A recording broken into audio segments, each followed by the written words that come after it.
Boa noite, vamos seguir aqui no livro A História da Igreja.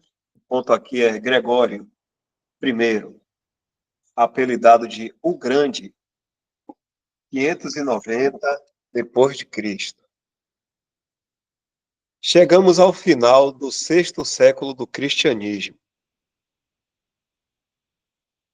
Neste ponto, encerra-se a história do período inicial da Igreja e começa a do período medieval.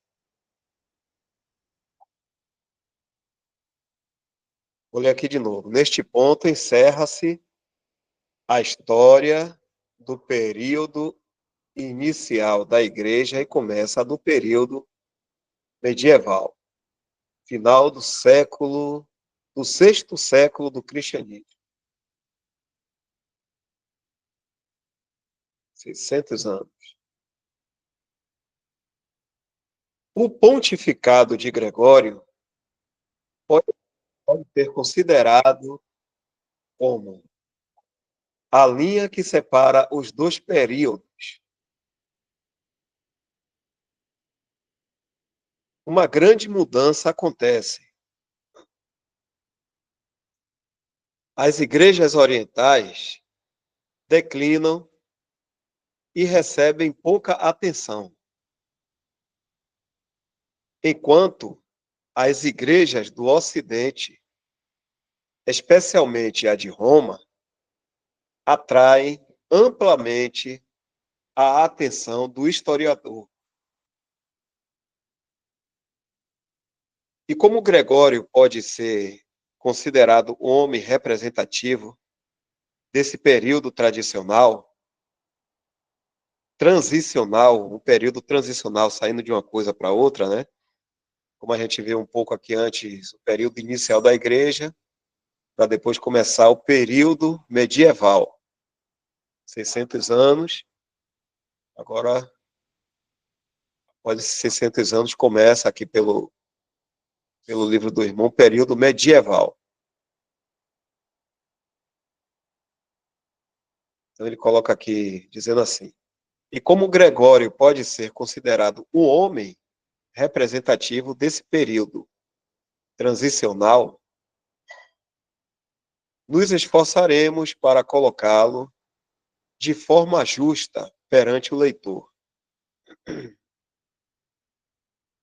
Gregório nasceu em Roma por volta do ano 540. Sua família, sendo de classe senatorial, e ele próprio sendo o bisneto de um papa chamado Félix. De modo que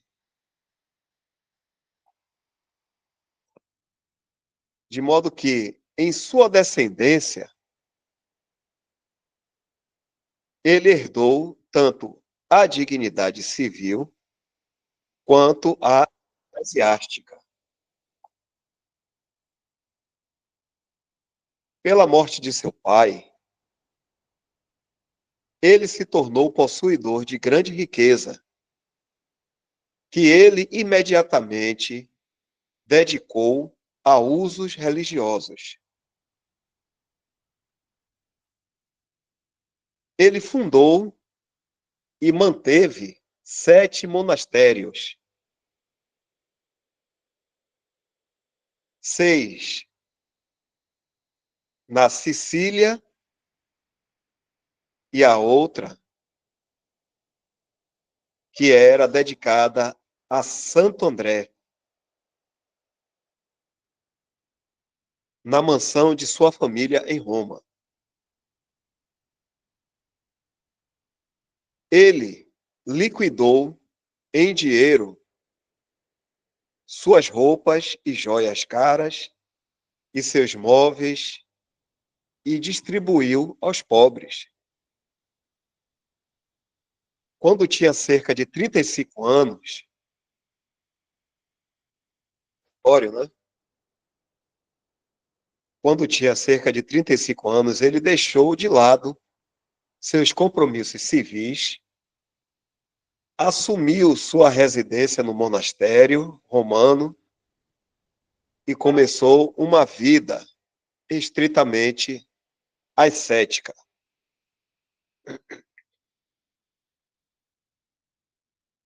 Embora fosse seu próprio convento, ele começou com os mais baixos monásticos. Todo o seu tempo era gasto em oração, lendo, escrevendo e fazendo os mais abnegados exercícios. A fama de sua abstinência e caridade se espalhou por parte. Com o decorrer do tempo, ele se tornou abade de seu monastério. E com a morte do Papa Pelágio, ele foi escolhido pelo Senado, clero e povo, para preencher a cadeira vazia. Ele se recusou e esforçou-se por vários meios a escapar das honras e dificuldades do papado.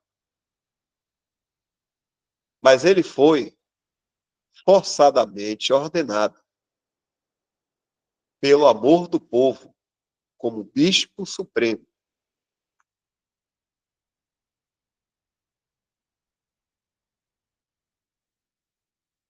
Aqui é Gregório.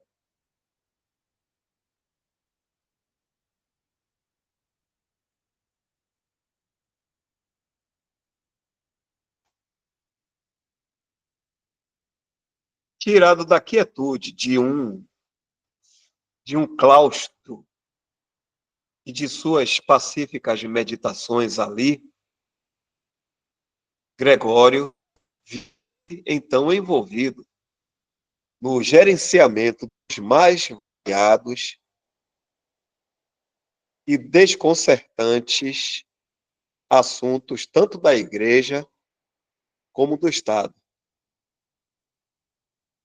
Mas ele estava evidentemente preparado para o grande e árduo trabalho que tinha diante de si. Vamos tomar nota, primeiramente,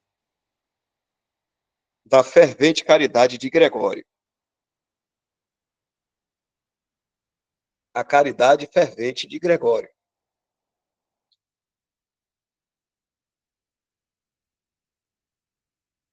O caráter de Gregório distinguia pelo fervor de seus atos de caridade.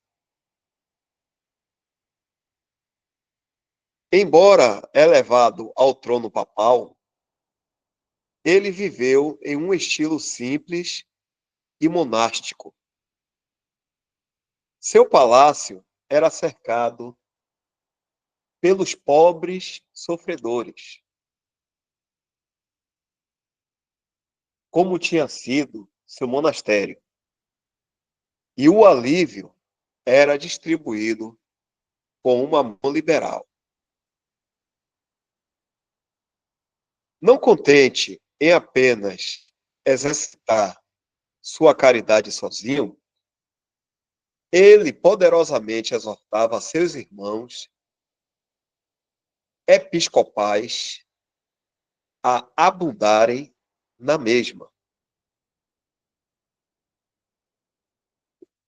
Não pense, diz ele, que apenas a leitura e pregação são suficientes, ou apenas estudiosamente manter-se em retiro, enquanto a mão que enriquece permanece fechada.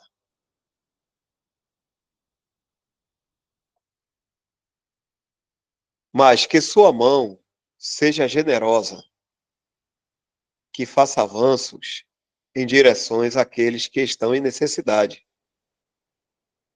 que considere as necessidades dos outros como se fossem de si próprio. Pois, sem essas qualidades, o nome do bispo é um título vão e vazio. A riqueza da Sé romana permitiu-lhe exercitar extensas caridades. Como administrador dos fundos papais, Gregório tem a reputação de ser justo, humano e muito laborioso. Mas são, seus biógrafos são tão volumosos em seus relatos sobre suas boas obras que chega a ser difícil tentar um breve esboço. No entanto, como podemos estimá-lo como um crente em Cristo, apesar da falsa posição em que estava e sua consequente cegueira quanto ao verdadeiro caráter da Igreja? Nos deleitamos em demorar um pouco mais em sua memória e também traçar a linha prateada da graça de Deus, apesar da ímpia mistura das coisas seculares e sagradas.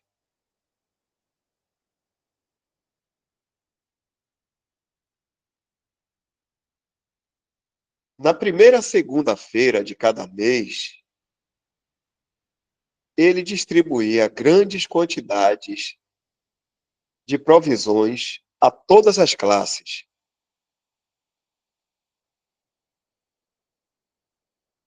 Os doentes e enfermos eram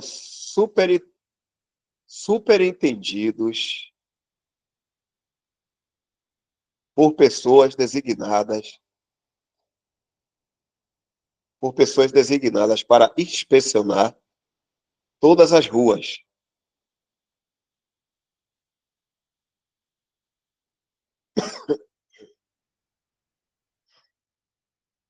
Antes de sentar-se à sua própria refeição, uma porção era separada e enviada aos famintos à sua porta.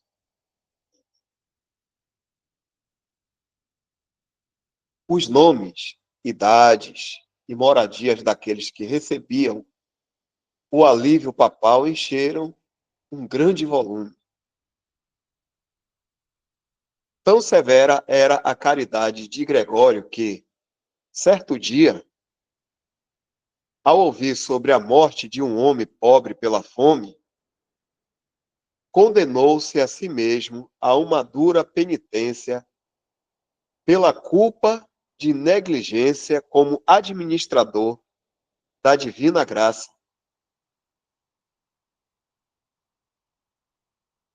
Mas sua ativa benevolência não se limitava à cidade de Roma. Era algo quase mundial. Ele entrava em todas as questões que afetavam o bem-estar de todas as classes e prescrevia minuciosas regulamentações para todas, para que os pobres não fossem expostos à opressão dos ricos, ou os fracos fossem oprimidos pelos fortes. Mas isto ficará mais evidente quando tomarmos nota da posição eclesiástica e temporal de Gregório.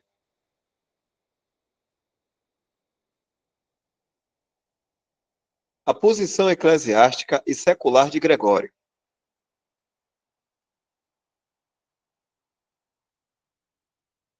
O cuidado pastoral da Igreja era evidentemente o principal objetivo e deleite do coração de Gregório. Ele acreditava que esta era a sua obra e com prazer teria se dedicado inteiramente a isso. Pois, de acordo com a credulidade supersticiosa da época, ele tinha a mais profunda convicção de que o cuidado e governo de toda a igreja pertencia a ele como sucessor de São Pedro. E também que ele era obrigado a defender a dignidade especial da sé de Roma. Mas ele foi compelido a partir do perturbado estado da Itália e pela segurança de seu povo, seu querido rebanho, a empreender muitos tipos de negócios e cômodos totalmente estranhos ao seu chamado espiritual. Os invasores lombardos eram, naquela época, o terror dos italianos. Os godos tinham sido, em grande medida, civilizados e romanizados. Mas esses novos invasores eram bárbaros, sem remorso e impiedosos. Embora, por mais estranho que seja dizê-lo, eles eram os autodeclarados campeões do arianismo. E o poder imperial, em vez de proteger seus súditos italianos, agiu apenas como um obstáculo para que eles se defendessem. Guerra, fome e pestilência tinham dizimado e despopulado tanto o país que todos os corações falhavam e todos se voltavam ao bispo como o único homem para a emergência desses tempos, de tão firme que era a opinião sobre sua integridade e capacidade entre os homens. Assim vemos que o poder secular, em primeira instância, foi imposto ao Papa. Não parece que ele buscava essa posição. Uma posição tão ansiosamente procurada por muitos de seus sucessores.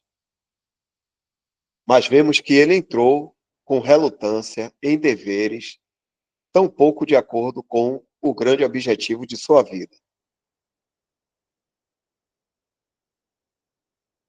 Ele, involuntariamente, deixou para trás a vida quieta e contemplativa de monge e entrou em assuntos do Estado como um dever a Deus e a seu país. A direção dos interesses políticos de Roma recai sobretudo sobre Gregório. Ele foi guardião da cidade e o protetor da população da Itália contra os lombardas. Toda a história presta testemunho à sua grande capacidade, sua incessante atividade e a multiplicidade de suas ocupações como o virtual soberano de Roma. No entanto, por mais inconsciente que Gregório tenha sido quanto aos, aos efeitos de sua grande reputação, ele contribuiu muito para a dominação eclesiástica e secular de Roma. A preeminência em seu caso, por mais triste que fosse para um cristão, era desinteressada e exercida de modo benéfico. Mas não foi assim com seus sucessores. Deixa eu ler essa nota aqui primeiro.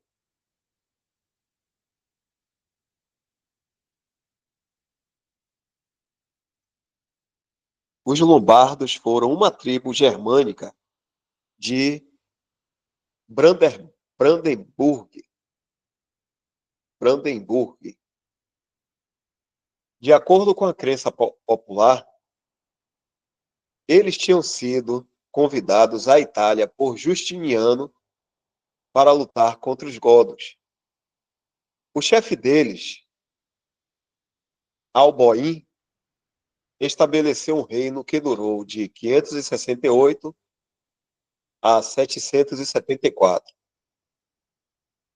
O último rei, Desidério, foi destronado por Carlos Magno.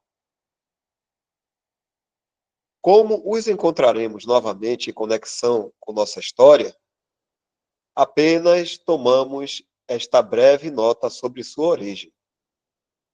Aqui é o dicionário de datas de Handel.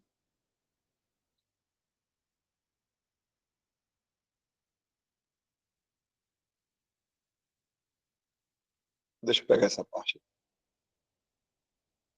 A preeminência, em seu caso, por mais triste que fosse para um cristão, era desinteressada e exercida de modo benéfico. Mas não foi assim com seus sucessores.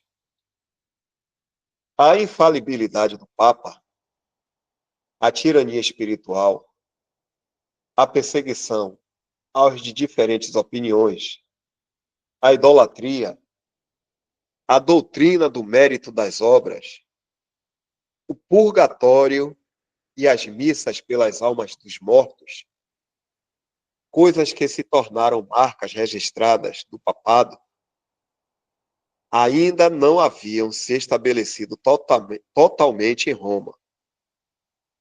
Mas, podemos dizer, estavam todas à vista.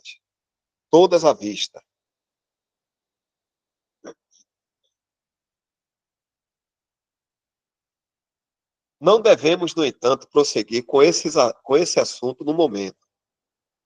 Voltemos a um assunto mais interessante e mais agradável a nossas mentes. O zelo missionário de Gregório. Apesar do abatimento da igreja e de todas as classes da sociedade através das invasões dos bárbaros, o bendito Senhor zelava pela disseminação do evangelho em outros países. E certamente foi pela sua misericórdia que as hostes de invasores que se espalharam pelas províncias do império foram logo convertidos ao cristianismo. Eles podem ter tido muito pouco entendimento sobre sua nova religião, mas isto abrandou muito sua ferocidade e mitigou os sofrimentos dos conquistados. Gregório era muito zeloso em seus esforços de estender o conhecimento do Evangelho e trazer as nações bárbaras à fé católica. Mas seu plano favorito, e o que tinha estado há muito tempo em seu coração, era a evangelização dos anglo-saxões. A bela história do incidente que primeiramente dirigiu a mente de Gregório à conversão da Britânia é prazerosa demais para não merecer um espaço em nosso texto. Nos primeiros dias de sua vida monástica,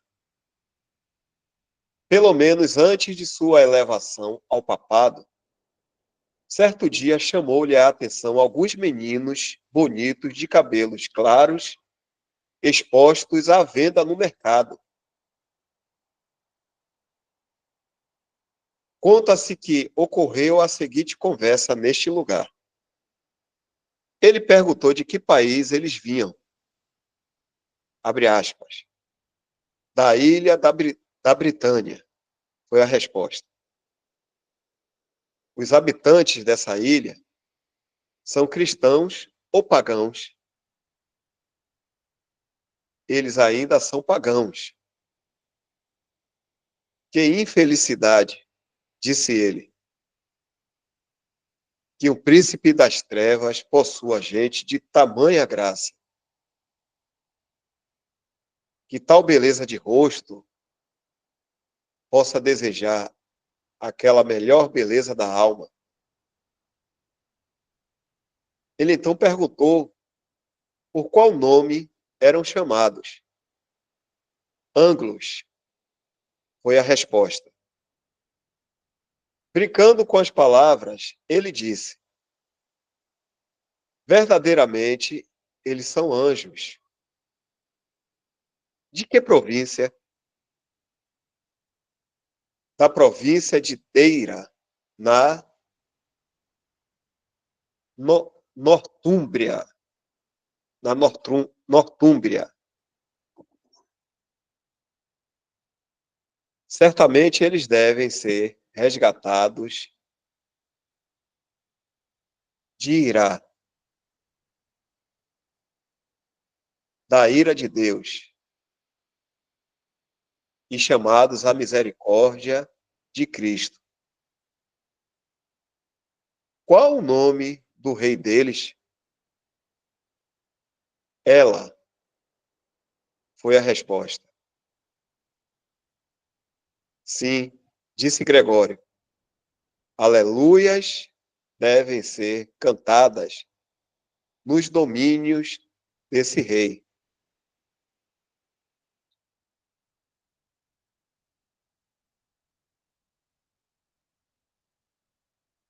Alguma palavra, algum irmão aí? Algum comentário?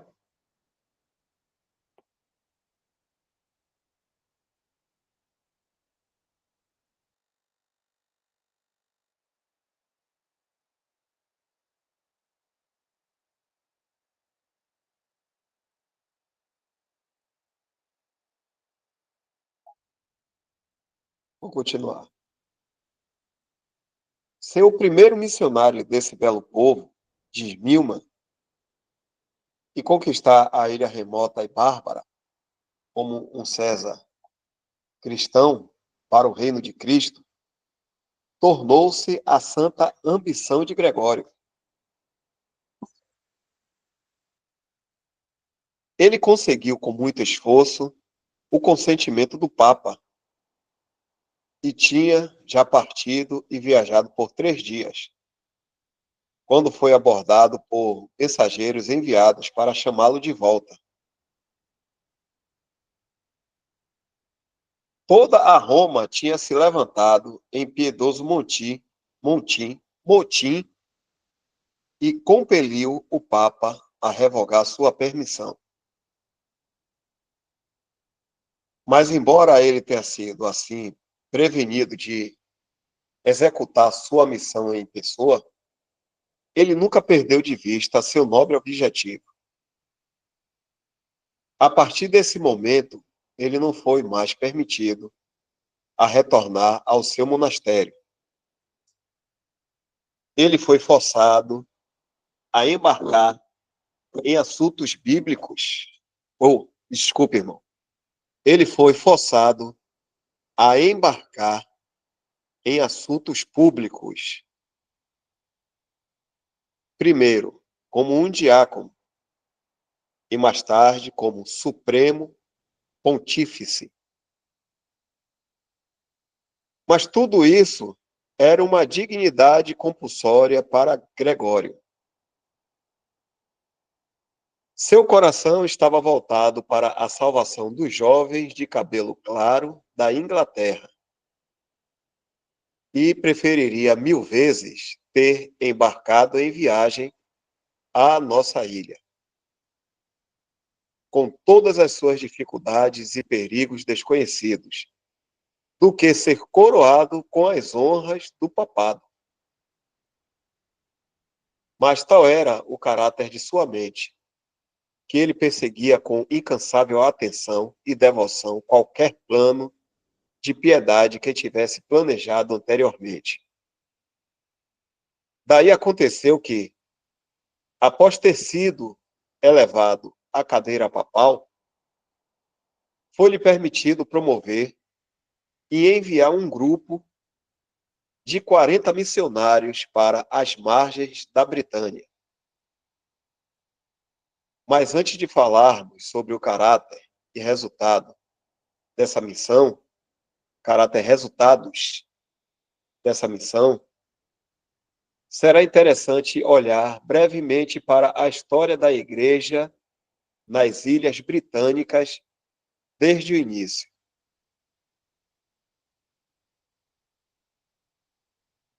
A primeira colocação dos alicerces da cruz na Britânia.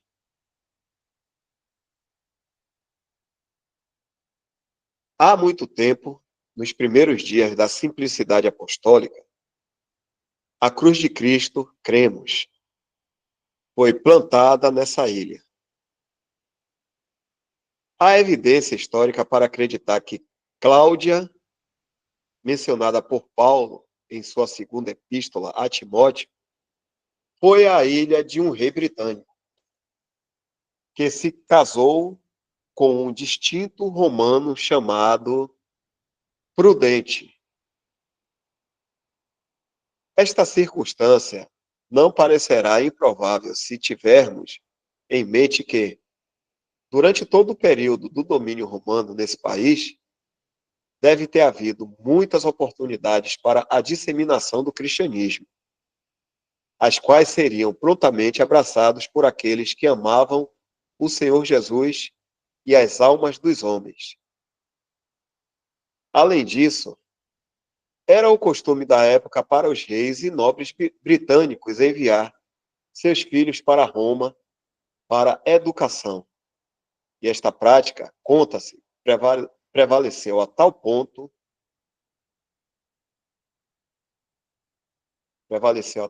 que uma mansão foi estabelecida expressamente para eles, e um imposto de 1 centavo era cobrado de cada casa na Inglaterra para apoiá-la. Outra testemunha para o precoce estabelecimento do cristianismo neste país é o testemunho dos pais. Justino Marte, Irineu e Tertuliano, que escreveram no século II, afirmam que em cada país conhecido aos romanos, havia pessoas que professavam o cristianismo. Desde aqueles que andavam em carroças até os que não tinham nenhum lar para viver. Não havia raça de homens dentre os quais não houvessem orações oferecidas no nome de um Jesus crucificado. Temos também o testemunho dos últimos pais. A corrente histórica parece ser carregada pela menção dos bispos britânicos, tendo participado de vários dos concílios gerais no século IV.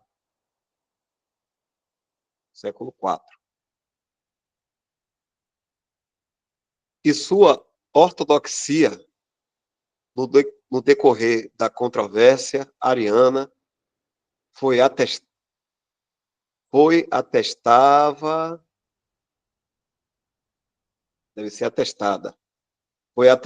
pelo peso das evidências de Atanásio e Hilário. É também digno de nota que Constantino, que tinha passado algum tempo com seu pai na Britânia, ao escrever às igrejas do Império sobre a disputa concernente à Páscoa, citou a Igreja Britânica como um exemplo de ortodoxia. A heresia pelagiana, conta-se, foi introduzida na Britânia por alguém chamado Agrícola, no ano 429, onde encontrou muita aceitação.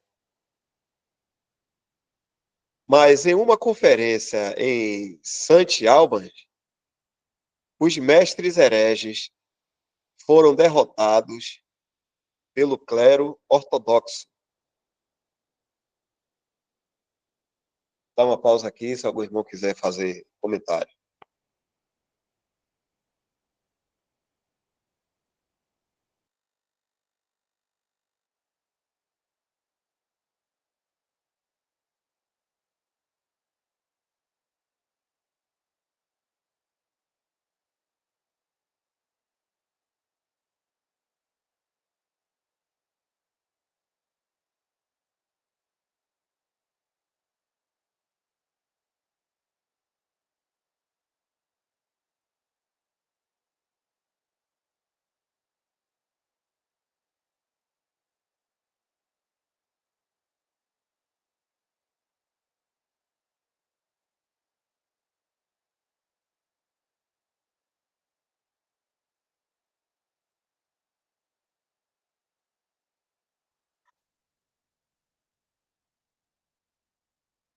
A antiga Igreja Britânica.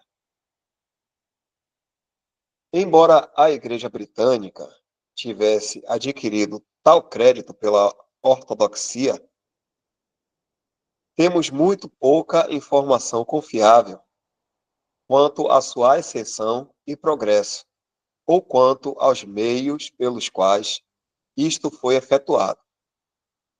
Há muitas tradições, mas elas mal são dignas de serem repetidas, e são impróprias para uma breve história. Há ampla evidência, no entanto, de que, na primeira parte do século IV, e pelo menos por 200 anos antes da chegada dos monges italianos, a Igreja Britânica tinha uma organização completa, com seus próprios bispos e metropolitas. De acordo com o testemunho tanto dos historiadores antigos quanto dos modernos, as doutrinas e rituais da Igreja Antiga da Britânia eram de caráter muito simples, se comparadas com a grega e romana. Embora ainda muito longe da simplicidade do Novo Testamento, eles ensinavam a unidade da divindade, a trindade, a natureza divina e humana de Cristo, a redenção por sua morte.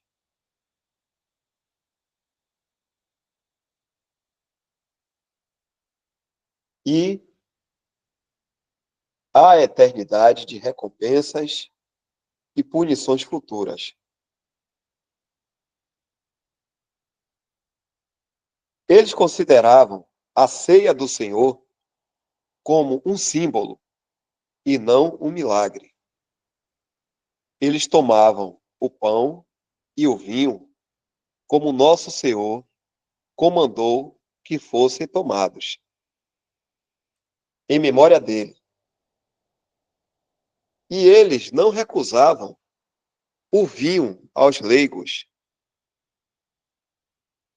Sua hierarquia consistia de bispos e sacerdotes, com outros ministros, e uma cerimônia especial era feita para a ordenação. O casamento era comum entre o clero. Havia também monastérios, com monges vivendo neles, jurados à pobreza, castidade e obediência a seu abade. As igrejas eram construídas em honra aos mártires. E cada igreja tinha muitos altares. As cerimônias eram realizadas na língua latina, em tom, em tom monocórdico pelos sacerdotes. Quem souber explicar isso aí, fica à vontade. Em tom monocórdico pelos sacerdotes. Disputas eram finalmente resolvidas por sinodos providenciais, que ocorriam 2 vezes ao ano. Acima disso, em questão de disciplina, não havia apelação. Assim vemos que as doutrinas da Igreja Antiga da Britânia era caracterizada por uma verdadeira simplicidade apostólica. E como instituição, ela era livre e sem restrições. É motivo de sincera gratidão que a história inicial da Igreja na Inglaterra tenha deixado um nome tão íntegro comparado às superstições e corrupções do Oriente e do Ocidente. Mas, infelizmente, sua existência como um estabelecimento separado não durou muito. Ela mal pôde sobreviver à metade do século VII. Suas calamidades foram provocadas por 3 passos consecutivos. Todos estes foram de sua própria jurisdição. A retirada das tropas romanas da Britânia, a conquista saxônica e a missão agostiniana. Vamos agora olhar brevemente para cada um desses passos e seus efeitos. Deixa eu ver até onde vai aqui. A gente dê para ler só essa parte aqui.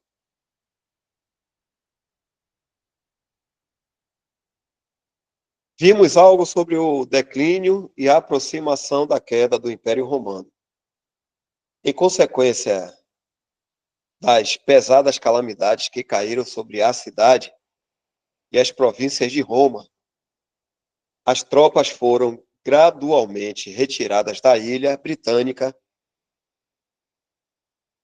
para que protegessem o centro do domínio.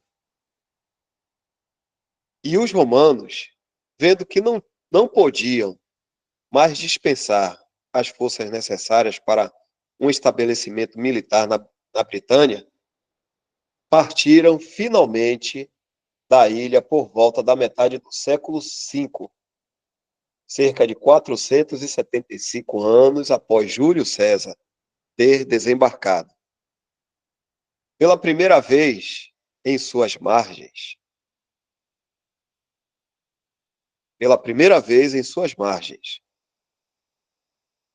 o governo então caiu nas mãos de um número de príncipes insignificantes que, é claro, brigaram entre si. Guerras civis, fraqueza nacional e desmoralização logo se seguiram, com seus habituais juízos.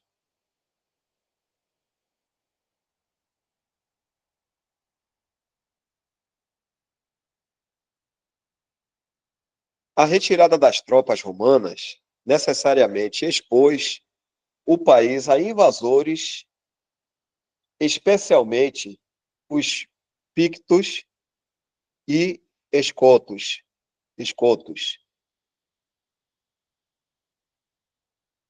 Os chefes britânicos, incapazes de resistir a esses audaciosos ladrões e saqueadores, apelaram em sua angústia a Roma.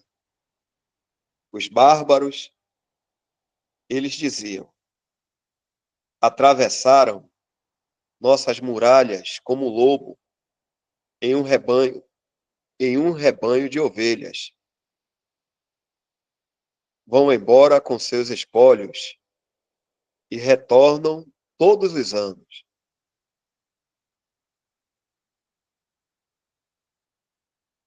Mas, por mais que os romanos pudessem ter pena de seus velhos amigos, eles agora não podiam ajudá-los. Decepcionados com a ajuda de Roma e desesperados por sua incapacidade de defenderem-se contra as desoladoras tribos do norte, os britânicos se voltaram aos saxões por ajuda. Até aqui, irmão. Acredito que são 9 horas. Acredito que já está bom aqui. São 9 horas e 1 minuto. A gente pode estar encerrando. Próxima semana a gente segue a chegada dos saxões na Inglaterra.